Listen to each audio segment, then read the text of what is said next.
अस्सलाम वालेकुम स्टूडेंट्स, कैसे हैं आप लोग। हमारा टॉपिक है आज का solution of quadratic equation by factorisation, यानी by factor method how we can solve the quadratic equations. ठीक है, अब यहाँ पर हमने कुछ सैम्पल क्वेश्चंस जो लिए हैं वो हमने लिए हैं फेडरल बोर्ड की बुक से, और एक्सरसाइज है हमारी इसके अंदर ये 1.1 का क्वेश्चन नंबर 2 है, और इसमें कह यही रहे हैं कि solve by factorization and we are given with 6 quadratic equations. ठीक है, और हमें वो सॉल्व करना है फैक्टराइजेशन से। किसी और बुक के भी कोई भी क्वेश्चंस हो, और अगर वो कोई क्वाड्रेटिक इक्वेशन है तो आप इस मेथड को देखकर समझ सकते हैं कि how we can solve it by factor method और बाय फैक्टराइजेशन। अच्छा, अब यहाँ पे मैं फ़र्स्ट एक क्वेश्चन इसका सॉल्व कर रही हूँ। ये देखिएगा, क्वेश्चन जो है this is already in standard format, standard quadratic format पे है ये क्वेश्चन। इसको हम सॉल्व करेंगे फैक्टराइजेशन या फैक्टर मेथड से, यानी कि हम इसको करेंगे टेक्निक यहाँ पे यूज़ करेंगे मिडिल टर्म ब्रेकिंग की। ये देखिएगा, यहाँ पे अगर कुछ कॉमन होता तो मैं कॉमन ले लेती, लेकिन यहाँ पे कुछ भी कॉमन नहीं है, इसलिए अब हम जाएंगे मिडिल टर्म ब्रेकिंग पे। ये देखिएगा किस तरह से होता है मिडिल टर्म ब्रेकिंग में। ये थोड़ा सा रफ वर्क मैं यहाँ पे कर रही हूँ।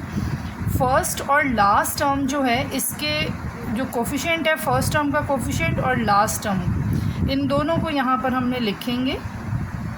ये देखिएगा 1x² एंड -20, ये हमारा फर्स्ट टर्म है और ये लास्ट टर्म है। इनका प्रोडक्ट कितना आ जाएगा हमारे पास, -20x²। हमने इस -20x² यानी product of first and last को इस तरह से ब्रेक करना है दो फैक्टर्स में कि जब हम उन दोनों फैक्टर्स को ऐड सब्ट्रैक्ट करवाएं तो हमारे पास मिडिल टर्म आए, और मिडिल टर्म हमारा क्या है, -x है। ठीक है, हमें हमारा मिडिल टर्म मिले जब हम इन दोनों फैक्टर्स को ऐड सब्ट्रैक्ट करवाएं, और जब हम इन दोनों को मल्टीप्लाई करवाएं तो हमें product of first and last term मिल जाए, दैट इज़ -20x²। तो 4 5s are 20 होता है। ठीक है, 4 5s are 20, और 4 और 5 को सब्ट्रैक्ट करवाएंगे तो वी कैन गेट 1। ठीक है, जो हमें 1x चाहिए है मिडिल टर्म, तो वो इस तरह यहाँ से 1 आ जाएगा। ये जो दो फैक्टर्स हैं इनके साथ वेरिएबल हमेशा वही लगाएंगे जो मिडिल टर्म के साथ है। तो मिडिल टर्म के साथ x है, तो इसलिए मैं इनके साथ x लगाऊंगी। हमें यहाँ पर देखिए मिडिल टर्म में -x चाहिए है, तो मैं बड़े टर्म नंबर के साथ 5 के साथ माइनस साइन लगा दूंगी और छोटे नंबर के साथ पॉजिटिव। अब इसको चेक करते हैं, plus minus minus, 4 5s are 20, x into x x², यानी अगर हम इनको मल्टीप्लाई करवा रहे हैं तो हमें product of first and last मिल रहा है। ठीक है, और अगर हम इनको ऐड सब्ट्रैक्ट करवाते हैं यानी +4x - 5x, तो वी कैन गेट -1x। ठीक है जी, तो इट मीन्स ये हमारा फाइनल हो गया है।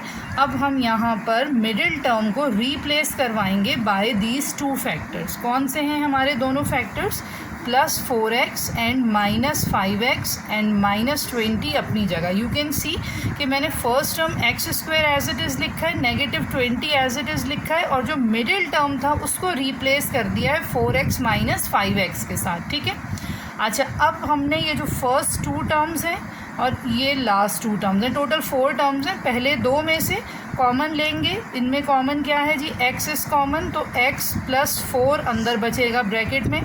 ये थर्ड टर्म में यहाँ पे जो भी साइन होगा प्लस या माइनस वही यहाँ पर आएगा। अब 5x - 20 में क्या कॉमन है, 5 कॉमन है, तो मैंने ये 5 बाहर लिख दिया, और ब्रैकेट के अंदर बचेगा x, और यहाँ पे साइन आएगा जी प्लस का, और 5 4s are 20 = 0। बीच में यहाँ क्यों प्लस आया जबकि यहाँ माइनस था, इसलिए क्योंकि अगर माइनस कॉमन पर आ जाए तो ब्रैकेट के अंदर साइन चेंज हो जाता है। अगर माइनस बाहर कॉमन पे है तो ब्रैकेट के अंदर if it was negative now it will be positive, और अगर ये पहले पॉजिटिव था तो अब नेगेटिव होगा। ये देखिएगा, दोनों ब्रैकेट सेम आने चाहिए, दोनों ब्रैकेट्स का सेम आना ज़रूरी है। अगर नहीं आ रहे हैं सेम तो इट मीन्स कि कहीं गलती करके आए हैं। दोबारा से क्वेश्चन को फैक्टर्स को रीचेक करना ज़रूरी होगा। ये दोनों ब्रैकेट्स का फैक्टर्स का सेम आना लाजमी है। अब हमारे पास टोटल 2 टर्म्स बन गए हैं, एक ये टर्म है और एक ये टर्म है। दोनों में यू कैन सी कि x + 4 इज़ कॉमन, तो अब हम x + 4 को कॉमन निकालेंगे, तो अब यहाँ पर बचेगा सिर्फ x, और यहाँ पर सेकंड टर्म में बचेगा -5, और ये 2 फैक्टर्स हमारे बन गए। क्वेश्चन में देखिएगा लिखा हुआ है सॉल्व। अगर फैक्टराइज कहा होता तो यही हमारा आंसर हो जाता। फैक्टराइज अगर करने को कहते तो हम यहीं पर रोक देते। यहाँ पर कह रहे हैं सॉल्व। सॉल्व का मतलब होता है कि हमें क्वेश्चन में गिवन वेरिएबल की वैल्यू निकाल कर बतानी है। तो अब हमारे पास जो दो फैक्टर्स आ रहे हैं, हम उन दोनों को अलग अलग ज़ीरो के इक्वेट करवा देंगे, इक्वल ले लेंगे और यहाँ से x की दो वैल्यूज़ निकाल लेंगे।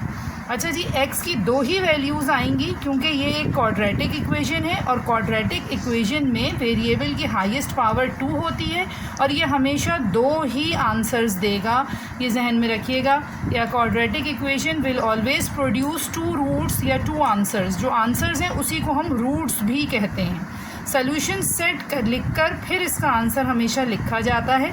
सोल्यूशन सेट लिखने का एक पर्टिकुलर फॉर्मेट है कि इसको कर्ली ब्रैकेट्स में लिखते हैं और 2 या 3 जितनी वैल्यूज़ हैं उनको बीच में कॉमा लगाकर लिखा जाता है। राउंड ब्रैकेट नहीं लगेगा कभी भी। सोल्यूशन सेट में हमेशा कर्ली ब्रैकेट्स यूज़ होते हैं। SS मैं यूज़ कर रही हूँ, इसका फुल फॉर्म है सोल्यूशन सेट।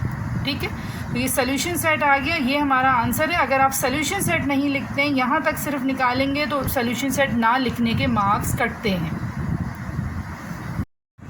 जी, एक क्वेश्चन और करेंगे, इसी का सेकंड पार्ट है। 3y² is equals to y into y minus 5। यहाँ पे मैं पहले इसको एक्सपेंड करवा लूँगी। 3y² is equals to y into y² and minus 5y। And now ये दोनों वैल्यूज़ जो हैं ये हम मूव करवा देंगे लेफ़्ट हैंड साइड पर। तो ये माइनस y² हो जाएगा, ये नेगेटिव 5y यहाँ आकर बन जाएगा plus 5y is equals to 0। You can see that 3y² minus y² can be solve together, both are like terms. तो इनको हम सब्ट्रैक्ट करवाएंगे तो this will be 2y² plus 5y। अब यहाँ पे देखें the equation is not in the standard form, तो इसलिए हमें ये टेक्निक जो फर्स्ट वाले क्वेश्चन में यूज़ की थी मिडिल टर्म ब्रेकिंग, इस पे जाने की ज़रूरत नहीं है और हम इसको दूसरे तरीके से करेंगे। दूसरा क्या तरीका होगा, फैक्टर मेथड ही है लेकिन इसकी टेक्निक डिफरेंट है। हम यहाँ पर लेंगे कॉमन। क्या चीज़ कॉमन आ रही है, यू कैन सी कि y is common in both. y को मैंने कॉमन निकाल लिया, हमारे पास बचा 2y plus 5 is equals to 0। अब we can consider y and 2y plus 5 as 2 different factors of this given equation और हम दोनों फैक्टर्स को इज इक्वल्स टू 0 लेंगे क्योंकि क्वेश्चन हमें कह रहा है कि सॉल्व करवाएं। सॉल्व अगर लिखा हुआ हो, सवाल में पूछा गया हो, तो उसका मतलब हमने डिस्कस किया पहले भी कि हमें वेरिएबल की वैल्यूज़ निकालनी होती। यहाँ पे वेरिएबल y है, तो ये तो देखें डायरेक्ट वैल्यू आ गई है कि y इज़ इक्वल्स टू 0। दूसरी वैल्यू यहाँ से निकालेंगे, 5 उस साइड मूव होगा, नेगेटिव 5 हो जाएगा और अब ये 2 क्रॉस मल्टीप्लाई हो जाएगा 5 के नीचे। तो y is equals to negative 5/2 and y is equals to 0। ये दो वैल्यूज़ आई हैं y की। सोल्यूशन सेट में भी ये हमने इस तरह से लिख दी और ये हमारा आ गया रिक्वायर्ड आंसर।